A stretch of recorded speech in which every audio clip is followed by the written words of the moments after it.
익숙함은 경멸을 낳는다는 말이 있습니다.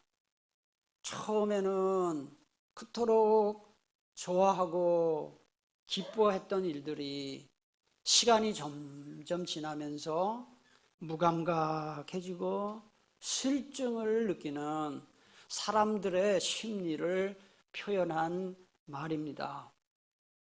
초심을 지키는 일이 쉽지 않지요.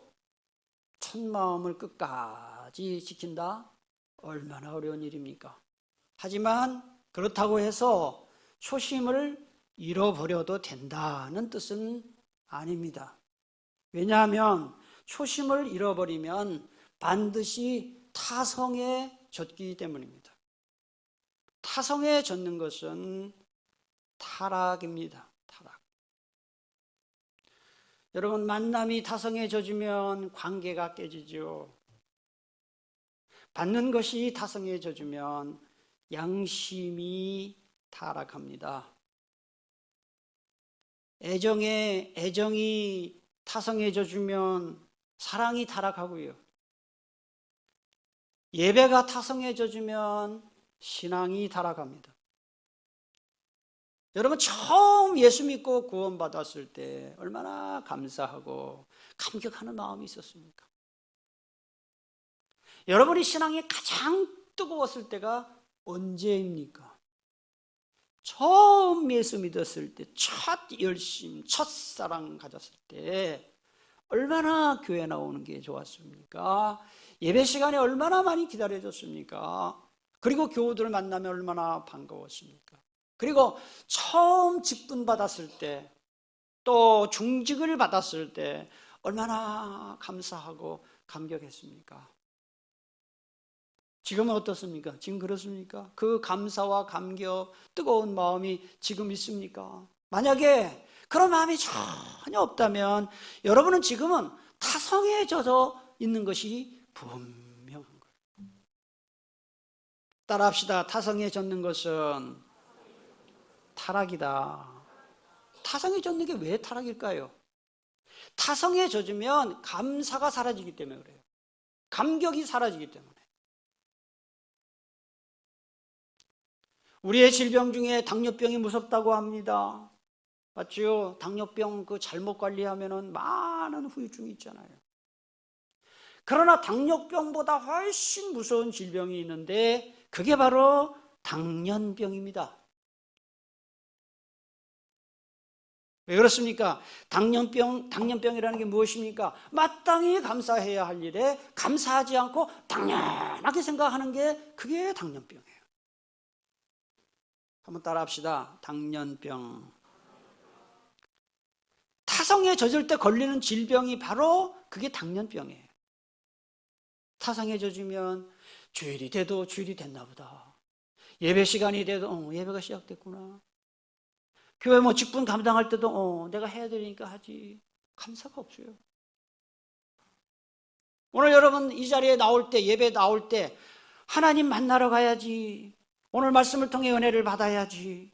또 내가 직분을 감당하는 거 참 감사하다. 이런 직분을 갖고 있으니 얼마나 감사한가. 그런 마음이 많이 있습니까? 직분을 감당하면서. 혹시 여러분 당년병 환자 아닙니까? 죄송하지만 당년병 걸리는 환자가 아닙니까? 신앙생활을 얼마나 오래 했느냐 그 아무 관계없어요. 저도 생각해 보면 제가 정말 믿음이 가장 뜨거웠을 때가 언제냐 생각해 보니까 청년 때예요. 그냥 산기도 그냥 뭐 수시로 갔어요. 산기도. 방학 때는 막 산기도 수시로 갔고 금식기도 자주 하고 그때는 뭐 신학할 생각도 없었을 때 무슨 열심을 그렇게 했는지 모르겠어요. 하나님이 준비시킨 것 같아요. 그리고 제가 이 목사 안수 받았을 때 그 기억이 지금도 생생해요. 1993년 10월 26일 오전 11시에 받았어요. 그 기억이 지금도 생생. 목사님들의 안수를, 선배 목사님들의 안수를 받는데 마치 막 몸이 뜨거워져. 마치 무슨 전기 막 감전된 것 같은 그런 아주 큰 감동이 제 마음속에 눈물이 확 쏟아지면서. 여러분들 가운데 나 왕년에 내가 신앙생활 열심히 했어요. 왕년에 내가 열심히 교사도 하고 청년부 회장도 하고 여러 가지 했습니다. 그게 무슨 소용이 있습니까? 지금 감사가 없고 감동이 없다. 지금 마음이 냉랭하고 지금 무슨 사모하는 마음이 없다면 그게 무슨 소용이 있습니까? 식어질 대로 더 이상 식을 수 없을 만큼 냉랭해진 마음으로 예배 참석하고 직분 감당하고 혹시 그런 분이 있다면 전능하신 하나님, 순간에도 마음을 변화시킬 수 있는 우리 하나님께서 오늘 예배 중에 말씀 듣는 중에 여러분의 마음에 다시 한번 첫사랑, 첫 열심이 회복되는 시간 될 수 있기를 축복합니다.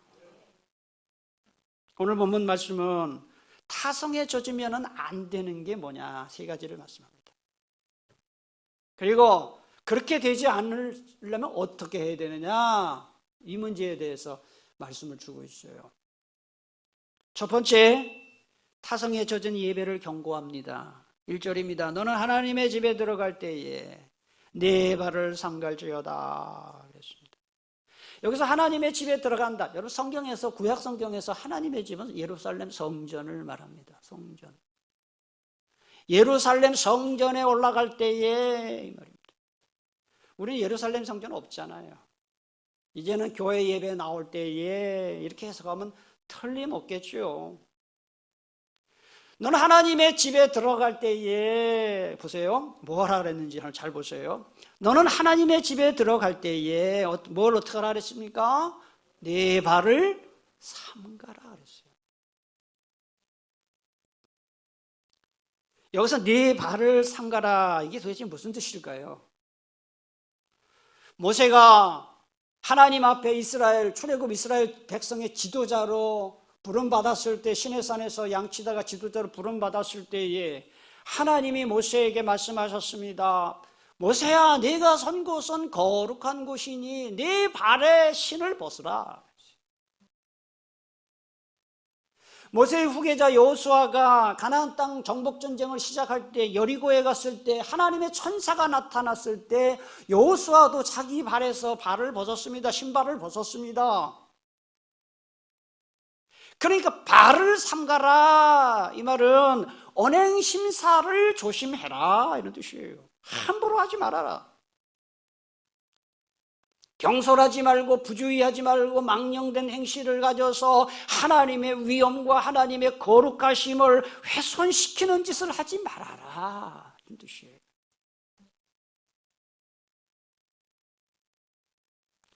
여러분, 타성에 젖은 예배 드리고 형식적으로 예배를 드리고 마음에 없이 예배 드리는 그것은 오히려 예배 드리지 않는 것만 못합니다. 왜 그럴까요? 하나님 모독하는 거거든요. 하나님 놀리는 거거든요. 그런데 많은 사람들이 어떤 잘못을 저지릅니까? 1절 하반절을 보시면 가까이 하여 말씀을 듣는 것이 우매한 자들이 제물 드리는 것보다 나으니 그들은 악을 행하면서도 깨닫지 못한다 그랬어요. 이게 뭐예요? 타성에 젖어서 예배를 드리고 형식적으로 예배를 드리고 마음 없이 예배를 드리면서도 그게 지금 예배를 잘못 드리고 있는 것을 모른다 이 말이에요. 그래서 자기가 지금 엉터리 예배를 드려서 하나님은 오히려 모독하고 있는 것을 모른다. 많은 그리스도인들이 엉터리 예배를 드리고 나서도요, 사실 거짓 안도감을 가져요. 어떤 안도감이에요? 내가 예배를 드렸으니까 하나님이 나 보호해 주시겠지, 한 주간. 내가 예배를 드렸으니까 하나님이 나에게 복 주시겠지. 착각이죠. 착각이죠. 거짓된 안도감이라고 합니다. 저는 간절히 사모합니다. 간구합니다. 소원합니다. 우리 교회에 속한 모든 교우님들은 정말 단 한 번이라도 이 거짓된 예배, 형식적인 예배, 마음 없이 드리는 예배 드리지 않고 예배 드릴 때마다 하나님이 받으시는 예배 드릴 수 있게 되기를 축복합니다. 여러분, 예배를 한번 점검해 보세요. 하나님이 기뻐하시는 예배를 드리고 있나? 나는 하나님이 기뻐하시는 예배를 드리고 있나? 아니면은 형식적인 예배, 타성에 젖은 예배를 드리고 있나? 어떤 예배를 드리고 있는지. 하나님이 기뻐하시는 예배는 도대체 어떤 예배일까요? 물론 많은 설명을 할 수 있어요. 성경에 하나님께 예배드리는 자세가 많으니까요. 그러나 한마디로 말해보자고요. 하나님이 기뻐하시는 예배가 도대체 어떤 예배인가요? 하나님을 만나는 예배입니다. 하나님을 만나는 예배를 통해서 인격적으로 하나님을 만나는 예배가 그게 하나님이 기뻐하시는 예배예요. 교회 와가지고 친한 교우들 만나서 반갑게 얘기하고 교제하고 또 맡은 직분 잘 감당하고 예배 빠짐없이 참석을 했어도 예배 시간에 하나님을 만나지 못했다고 한다면 그 예배는 실패한 예배예요. 여러분, 하나님을 만난 것을 어떻게 합니까? 내가 예배를 통해서 하나님을 만났는지 못 만났는지를 어떻게 할까요? 저는 쉽게 할 수 있다고 생각해요. 하나님을 만난 예배를 드리고 나면은 가장 먼저 나타나는 증상이 뭐냐 하면 마음의 평안이 있어요. 세상 말로 이상하게 마음이 편하다. 그리고 걱정거리도 많이 있었는데 왠지 하나님이 도와주시겠지라는 그런 마음이 들어요. 여러분, 예배 시간마다 한 시간도 빠짐없이 살아계신 하나님을 만나게 되기를 축복합니다. 대통령 한번 만나면 그게 얼마나 영광입니까? 어떤 사람은 대통령 만나면 하루 동안 손을 안 씻는다 그러죠. 그럴 만도 하죠. 나란 임금님인데, 옛날로 말하면. 그런데 대통령하고 식사를 같이 했다고 생각을 해보세요. 사진 찍고 말이죠, 대통령하고. 그 사진 찍어가지고 사방에 아는 사람한테 다 뿌리고, 사진 찍어가지고 그냥 집에 걸어놓고. 왜 그럴까요? 나 대통령하고 밥 먹었다고. 물론 나쁜 일은 아니에요. 그러나 여러분, 우리가 예배를 잘 드리면 그 대통령보다 훨씬 위대해. 대통령 중에 대통령, 왕 중에 왕이신 하나님이 우리 눈에 보이지 않지만 이 예배에 임재하셔서 우리에게 평안을 주시고 기쁨을 주시고 은혜를 주시는 거예요. 그 하나님을 만나야 돼요. 그래서 제가 목회 기도할 때마다 하나님 만나는 예배 되게 해달라고 기도하잖아요. 제가 우리 교회 이렇게 교우님들의 가정이나 사업장을 가끔 신방하다 보면요, 그 신방받는 분보다 제가 더 은혜 받을 때가 있어요. 여러분, 누군가 다른 집에 집에 들어가게 되면 그 집에 분위기라는 게 있잖아요. 공기라는 게 있습니다. 말하지 않아도 포근한 집이 있고요. 어떤 집에 가면 싸늘한 집이 느껴지잖아요.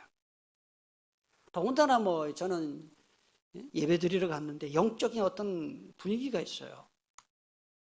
그 가정에 탁 들어갔는데, 사업장에 탁 들어갔는데 아무 말도 안 했는데 벌써 마음에 은혜가 돼요.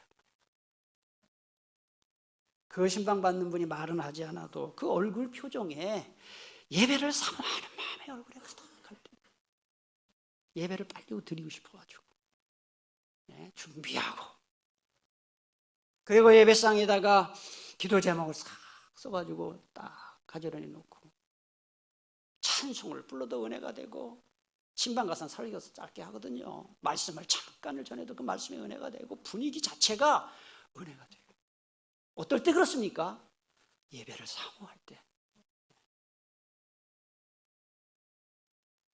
우리 교회 교우님들 한 분도 빠짐없이 예배를 사모해서 하나님께 예배 드릴 때마다 하나님께 영광 돌리고, 예배하는 여러분들에게는 하나님이 주시는 기쁨과 평강이 충만하게 되기를 축복합니다. 하나님이 경고하신 두 번째 타성에 젖으면 안 되는 게 기도입니다. 2절입니다. 너는 하나님 앞에서 함부로 입을 열지 말며 급한 마음으로 말을 내지 말라 그랬어요. 여기서 입을 연다, 말을 한다, 기도하는 거죠. 하나님 앞에서 하는 거니까 기도하는 거야. 그런데 여기 보면은 함부로 입을 열지 말고 급한 마음으로 말을 내지 말라 그랬어요. 이게 뭐예요? 타성에 젖은 기도예요. 왜 그래야 되느냐? 2절 중간에 보시면 하나님은 하늘에 계시고 너는 땅에 있음이니라. 여러분, 하늘에 계신 분과 땅에서 사는 사람이 이게 얼마나 큰 간격이 있습니까? 우리 하나님은 엄위하신 분인데 어떻게 하나님 앞에 함부로 말을 하고 함부로 나갈 수 있느냐? 하나님이 엄위하신 분임을 기억하는 사람은 그렇게 함부로 기도하지 않는다, 그 얘기예요.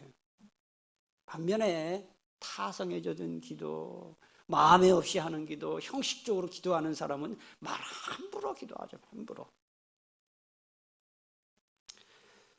그러면 여기서 두 가지를 기도하지 말라. 함부로 기도하지 말고 급한 마음으로 하지 말라 그랬어요. 그럼 함부로 기도한다는 게 이게 무슨 뜻일까요? 무례하게 기도하는 거예요. 무례하게. 그럼 무례하게 기도하는 게 어떤 기도냐? 채권자가 채무자에게 빚독촉하듯이 기도하는 거예요. 여러분, 누군가에게 돈 꿔준 사람이 돈 안 갚으면 내 돈 내놔. 그건 당연한 거 아니에요? 자기가 맡겨준 돈이니까. 그러나 우리가 하나님 앞에 기도하는 것은 하나님께 맡겨놓은 것을 찾는 게 아니잖아요. 우리가 뭐 하나님께 맡겨놓은 게 뭐 있어요? 하나님이 다 은혜로 주시는 것이지. 그런데 마치 자기가 하나님 앞에 뭘 다 맡겨놓은 것처럼 이거 주시고 저거 주시고. 여러분, 조금 오해하지 마세요. 하나님께 소원을 아뢰고 하나님 이거 주시옵소서, 저렇게 주시옵소서, 그게 잘못됐다는 게 아닙니다. 그런 기도하는 게 잘못됐다는 게 아니라 마치 하나님이 그걸 안 주면 안 되는 것처럼 하지 말라는 거예요. 예의를 갖추라는 것이죠. 그래서 기도할 때 보통 어떻게 합니까? 주시옵소서. 그래가지고 막 기도가 간절하면 간절할수록 더 막 주시옵소서가 세지죠. 주시옵소서, 주시옵소서 하다가 이제는 더 이상 주시옵소서 할 게 없으면 어떡합니까? 예수님의 이름으로 기도합니다 하고 딱 일어나 버립니다. 자, 제가 말하는 이겁니다. 하나님이 우리의 기도를 들으시고 하나님이 대답할 시간은 안 주는 거예요. 하나님께서 대답하실 시간도 안 주고 나 혼자 막 떠들다가 기도 다 했다, 예수님의 이름으로 기도합니다, 아멘 하고 벌떡 일어나는 거예요. 여러분, 윗사람이나 어르신들하고 대화를 할 때 그렇게 합니까? 아랫사람이 윗사람한테 혼자 떠들고 어르신이 한 말씀도 안 하셨는데 자기 혼자 말 다 하고 끝하고 일어나냐고요. 그 버릇없는 사람이잖아요. 우리 하나님은 인격적인 분이라 그러잖아요. 그리고 기도는 대화라고 하잖아요. 하나님과 나와 대화하는 것이잖아요. 그런데 어떻게 하나님 앞에 주시옵소서, 주시옵소서, 주시옵소서 그러고 끝나고 예수님의 이름으로 기도합니다, 아멘. 하나님 앞에 완전히 무슨 청구서 하나 내놓고 그냥 가버리는, 그게 기도인가요? 이런 기도를 얼마나 많이 하나요, 우리가? 왜 인간들 사이에서는 예의를 지키면서 하나님과는 예의를 지키지 않습니까? 우리는 아무 생각 없이 그렇게 무례하게 기도를 많이 해요. 그런데 그렇게 기도하는 이유가 있습니다. 많은 그리스도인들의 착각 중에 하나가 뭐냐 하면 기도를 잘하는 게 뭐냐 하는 거예요. 많은 그리스도인들이 어떤 사람을 보고 기도 잘한다고 합니까? 그냥 청산유수로 기도하는, 그냥 물 흐르듯이 따발총 나오듯이 말이죠. 그냥 속사포처럼 그냥 다다다다닥 하고 그냥 잠시도 쉬지 않고 막 이렇게 하면은 저 사람 기도 잘한다. 어떤 사람이 떠듬 기도 잘 못하네. 그렇지 않아요. 이게 잘못된 거예요. 물론 간절한 마음이 있어서 개인적으로 열심히 부르짖는 기도를 제가 하라고 하잖아요. 그게 잘못된 게 아니에요. 그렇지만은 부르짖는 기도를 하긴 하는데 마음이 없는 상태에서 그렇게 해야 그게 잘하는 게 아니다 하는 것입니다. 어떤 기도가 잘하는 기도냐? 떠듬 해도 하나님의 음성을 들으면서 하는 기도. 그래서 여러분, 정말 기도 잘하는 사람은 기도를 하다가 중간중간 기도를 중지합니다. 저도 가능하면 그렇게 합니다. 제가 요새 한 2년 동안 코로나가 계속되니까 참 뭐 이런 말은 지도자가 하면 잘 안 되는 거기 때문에 잘 하지 않습니다, 평소에. 근데 참 괴로워요, 마음이. 교회를 운영하기가 참 어려워요. 어떻게 생각해 보면은 코로나가 없을 때는 오히려 활동도 많고 해야 준비해야 할 것도 많기 때문에 더 힘들 것 같지만, 여러분 다 겪어봐서 아시잖아요. 모든 것이 제한받고 중지되니까 결정할 게 더 많아요. 고민할 게 더 많고요. 그러니까 하나님 앞에 엎드려서 자동적으로 기도를 하지요. 하나님, 이게 어떻게 하면 좋겠습니까? 이 문제를 어떻게 해결하면 좋겠습니까? 라고 하나님 앞에 기도를 하지요. 여러분, 그러면은 제가 하나님, 이거 어떻게 하면 좋겠습니까? 라고 기도를 했어요. 그리고 내가 어떻게 해야 됩니까? 하나님 뭐라고 말씀하시는지 들어야 돼요. 그러니까 침묵할 수밖에. 여러분, 제가 분명히 말씀드립니다. 막 화가 나고 막 섭섭하고 누군가에 대해서 안 좋은 감정이 드는 상태에서 드는 생각은 전부 그 마귀가 주는 생각이에요. 에이, 이렇게 하겠다. 다 결과가 안 좋아요. 그러나 기도하는 중에 하나님 이래 어떻게 하면 좋겠습니까? 라고 하나님께 막 기도하고 기도하는 중에 딱 드는 결심이 있어요. 드는 생각이 있어요. 그거는 10중 8구 주님이 주시는 생각이에요. 주님이 주시는 생각. 그렇기 때문에 어떤 사람이 기도를 잘하는 것이냐? 주님의 음성을 기다리는 기도, 듣는 기도 또는 경청 기도를 하는 사람이에요. 따라합시다. 듣는 기도, 경청 기도. 저는 이걸 오래전에 성경을 읽으면서 또 제 자신이 기도 생활을 오래 하면서 제가 터득한 거예요. 그래서 그런 기도를 하다 보니까 기도가 참 쉬워요. 그리고 기도하는 시간이 즐거워요. 왜요? 나 혼자 계속 얘기 안 해도 되니까. 무슨 웅변대회 하는 거 아닙니다, 기도. 글짓기 하는 거 아닙니다. 하나님 앞에 발표회야 하는 거 아닙니다. 하나님 앞에 프레젠테이션 하는 거 아닙니다. 기도에서 가장 중요한 핵심은 뭐냐? 주님의 음성을 듣는 거예요. 주님의 뜻이 무엇인지. 그래서 내가 내 뜻이 이랬지만은 기도하면서 내 뜻이 바뀌어야 사실은 정상이에요. 그게 주님의 음성 듣는 거예요. 이제부터라도 여러분 주님의 음성을 들으며 기도하시기를 축복합니다. 듣는 기도 많이 하세요. 그게 바로 함부로 기도하지 않는 거예요. 그 다음에 2절에 보면 급한 마음으로 기도하지 말라 그랬어요. 급한 마음으로 기도하는 게 뭐냐? 2절 힌트가 나와요. 2절 끝에 보세요. 그런즉 2절 끝에 그런즉 마땅히 뭘 어떻게 하라 그랬어요? 말을 적게 하라. 우리는 제가 얘기했잖아요. 말을 많이 해야 하나님이 기도를 들으시는 줄 알고 그냥 끊임없이 말을 해야 기도를 잘하는 줄 알고 그거 아니다. 말을 적게 해라. 부르짖는 기도가 할 때가 필요할 때가 있고 부르짖는 기도를 해야 할 때가 있고 듣는 기도해야 할 때가 있다 이 말이지. 마음에도 없는 말을 또 하고 또 하고 또 하고 그걸 중언부언 기도를 하래요. 마태복음 6장 7절에 예수님 말씀하셨습니다. 또 기도할 때 이방인과 같이 중언부언하지 말라. 그들은 말을 많이 하여 들으실 줄 생각한다 그랬어요. 여러분 미신 종교 중에 상당히 많은 종교들이 이런 기도, 중언부언 기도합니다. 제가 총각 때 살았던 채방이 살았던 그 주인이 남묘호랑개교 교인이었어요. 교인이라 그러나 뭐라 그러나 그래. 남묘호랑개교 신자였어요. 그런데 대학교 다닐 때 거기 살았는데 학교 안 가는 날 집에 있으니까 아침 먹고 나서부터 점심 때까지 그 주인집 아주머니가 기도 하나만 하더라고. 뭐라고 기도해요? 남묘호랑개교, 남묘호랑개. 그거를 글쎄 정확하게 얼마나 했는지 모르지 하도 오래 하더라고요. 그게 이방인들의 기도예요. 아무 생각도 없이 그냥 똑같은 말을 반복을 계속. 그런데 우리 옛날에 기도원에서 어떤 목사님이 방언 받아야 된다 그러면서 방언 받는 기술까지 가르쳐 줬잖아요. 거기 갔다 온 분 있죠? 저도 많이 갔어요.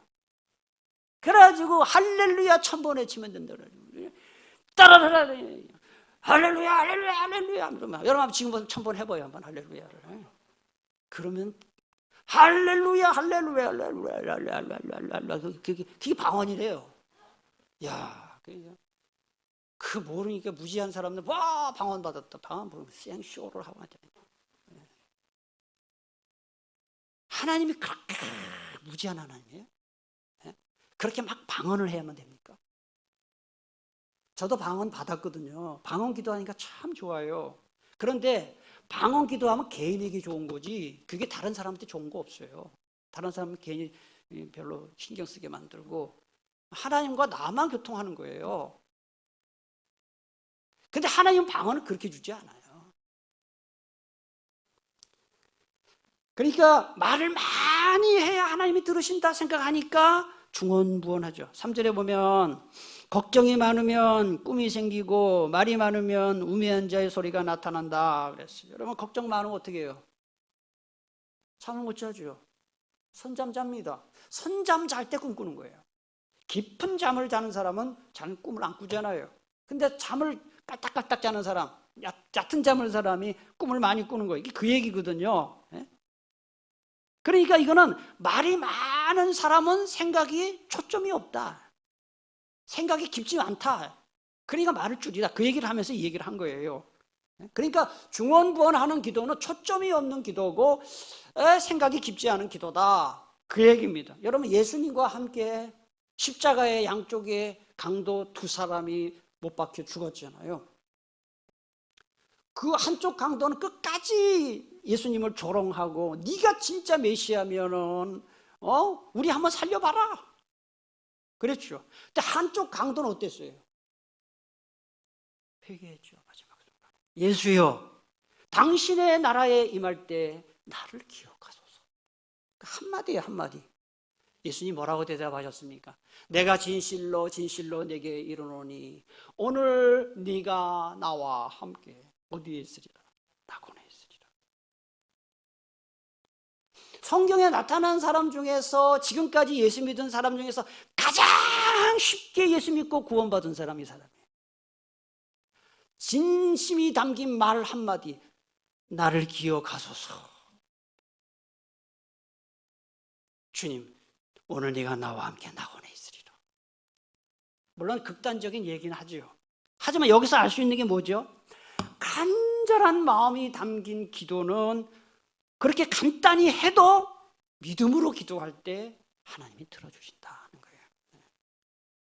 그러니까 여러분들 중에 나는 기도할 때요 뭐라고 기도해야지 떠듬떠듬 기도해. 나는 기도 못해. 뭐 이럴 수도 있죠. 떠듬떠듬 하느냐 청산유수로 하느냐 그게 중요한 게 아니라 가장 중요한 것은 마음을 진심으로 하느냐 또 하나 내 기도 하나님이 들어주실 것을 믿고 하느냐 그거예요. 여러분 기도할 때마다 진심으로 기도하고 믿음으로 기도해서 응답받는 역사가 있게 되기를 축복합니다. 마지막으로 타성에 젖으면 안 되는 게 뭐냐 4절부터 6절에 여러분 쭉 보시면 소원에 대한 이야기가 나와요. 4절, 5절, 6절, 9절마다 소원이라는 말이 나오는데요. 그러니까 이게 함부로 소원하지 마라. 함부로 결심하고 함부로 결단 내리면 안 된다. 그 얘기를 하는 거예요. 여기서 이 소원이라는 것은 무엇입니까? 하나님께 뭔가 내가 헌신할 것을 자발적으로 약속하는 것을 소원이라 그래요. 4절을 보겠습니다. 네가 하나님께 소원하였거든 갚기를 더디게 하지 말라. 하나님은 우매한 자들을 기뻐하지 아니하시나니 소원한 것을 갚으라. 소원했으면 약속했으면 꼭 해라. 지켜라. 그 얘기예요. 그다음에 5절에 보니까 소원하고 갚지 아니하는 것보다 소원하지 아니하는 것이 더 나으니 그랬습니다. 지키지 못할 약속은 하지 말고 지킬 약속만 해라. 얘기예요. 그다음 6절은 간단히 말하면 약속을 지키지 못했을 때 변명하지 말라. 하나님 싫어하신다. 여러분 4절, 5절, 6절에 나오는 이 소원을 요즘 우리식으로 말하면 뭔지 아세요?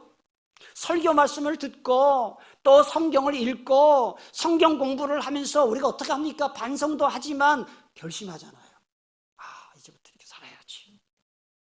저 예배를 인도하고 설교를 이렇게 할 때마다 우리 교우 여러분들의 표정들을 쭉 보면은 잘 들어요. 말씀 아주 잘 들어요. 그리고 막 결심하는 것 같아. 얼굴에 쓰여 있어요. 맞아, 그렇게 살아야지. 내가 잘못 알았어. 이제부터 그렇게 살아야지. 그게 이거예요. 소원하는 거. 하나님 앞에 내가 이렇게 살겠습니다. 이제부터 이렇게 살겠습니다. 그러나 어떻습니까? 결심한 대로 사는 사람보다 결심한 대로 살지 못하는 사람이 훨씬 많아요. 예배당 문을 딱 빠져나가는 순간 자기의 마음에 있는 결심도 다 빠져나가요. 그런 사람이 많아요. 뭘 결심했는지도 잊어버려요. 집에 가기 전에.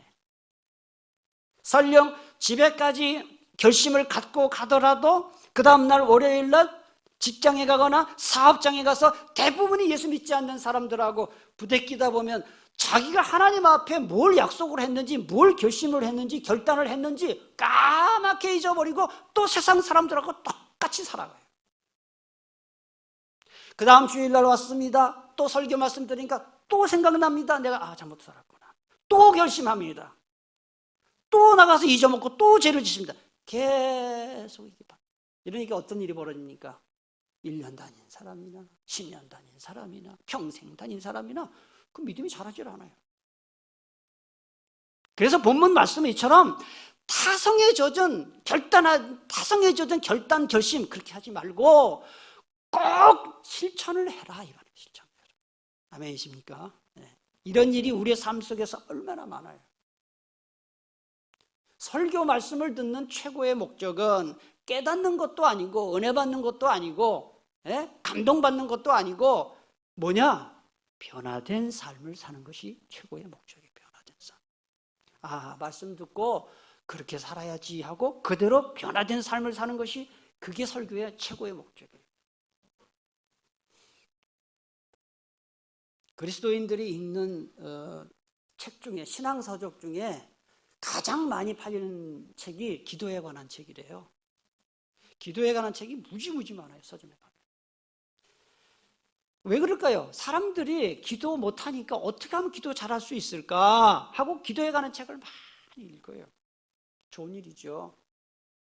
그리고 성경을 읽거나 설교 말씀을 듣다 보면 기도에 대해서 많은 도전을 받아요. 그래서 내가 기도해야지 그렇게 결심하죠.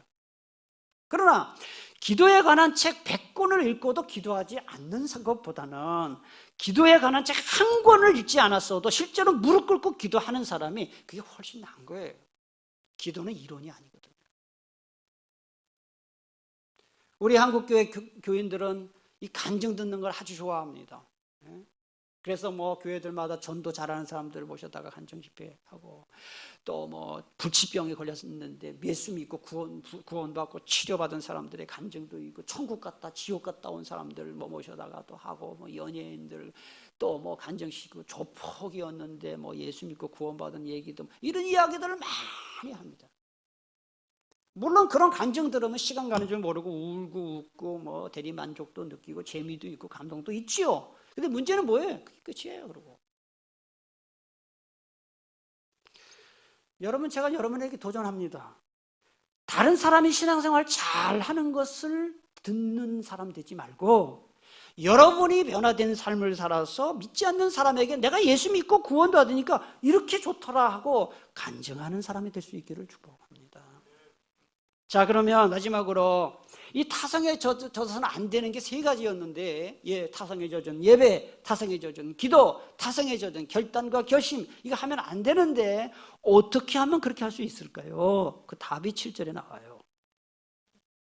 7절 맨 뒤에 보니까 그러하니 오직 너는 하나님을 어떻게 하라 그랬습니까? 경외할지니라 그랬어요. 여기서 이 경외한다는 말 공경경자의 두려울 외자입니다. 하나님을 두려워함으로 섬겨라 뜻이. 그러니까 하나님을 두려워하는 마음을 가진 사람만이 신앙생활을 타성적으로 하지 않는다 이런 뜻이에요.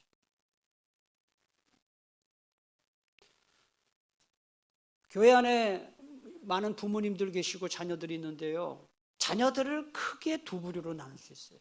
하나는 신앙도 없고 버릇도 없는 자녀들이 있고 또 하나는 신앙도 좋고 반듯하게 자란 자녀들이 있어요. 세상에 어느 부모가 자기 자녀가 엉터리로 자라기를 바라겠어요. 그런데 신앙도 반듯하고 인성도 반듯하고 그 다음에 많은 사람들에게 칭찬 듣는 자녀들 공통점이 있어요.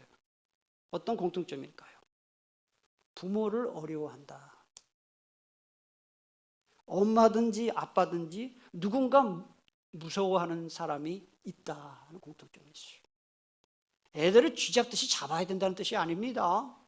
뭔가 기준을 정해놓고 그 기준에서 어긋났을 때는 엄마가 됐든지 아빠가 됐든지 아주 호되게 야단을 쳐야 그 기준에서 벗어나지 않을 수 있어요. 그런 자녀들이 반드시 잘 되는 것이죠. 요새 애들은 뭐가 문제입니까? 뭐 다 그런 건 아니지만 그러니까 애가 하나 둘은 낳다 보니까 부모들이 너무 애가 우상이 돼가지고 기준이 없습니다. 애들이 엄마도 안 무섭고 아빠도 안 무섭고 둘 중에 하나는 무서워야 됩니다. 둘 중에 하나는 착해야 되고 저의 아내는 무섭고 저는 착합니다. 우리 애들한테 물어보세요. 우리 아이들이 그랬습니다. 아빠 아니었으면 우리 다 가출했다고. 이 처음 얘기하는 겁니다. 엄마가 하도 세게 해가지고 애들이 아빠 아니었으면 다 가출했다고. 제가 하는 이야기는 엄마가 무섭든지 아빠가 무섭든지 하나가 무서워야 아이들이 기준이 있다. 그런데 현실은 어때요? 부모가 애들을 무서워해요. 애들 말을 꼼짝 못해요. 이러니까 애들이 안 되는 거예요. 안 되는 거예요. 여러분 신앙도 마찬가지라고 생각합니다. 신앙이 반듯하게 자라고 신앙생활을 잘 하려면 어떻게 되느냐? 하나님을 두려워하는 마음이 있어야 됩니다. 에이, 하나님이 친구인데요? 그런 말 하면 안 돼요. 하나님 우리 친구입니까? 하나님 아버지인데 천수도 모르세요? 여러분의 마음속에 하나님 두려워하는 마음이 정말 있습니까? 하나님 두려워하는 마음이 있으면요 엉터리로 안 합니다. 죄송하지만 그렇게 엉터리로 안 살아요. 신앙생활 그렇게 엉터리로 안 해요. 하나님 안 두려우니까 그렇게 하지. 하나님한테 무슨 심판을 받으려고 무슨 징계를 받으려고 그렇게 엉터리로 살아요. 죄 막 짓고. 오늘 결론이 그거 아닙니까? 7절 오직 너는 하나님을 다시 한번 보세요. 눈으로. 오직 너는 하나님을 어떻게 하라고요? 경외하라. 두려워해라. 하나님을 두려워하는 자에게 하나님이 은혜와 복을 주시거든요. 네. 기도하겠습니다. 이 시간 기도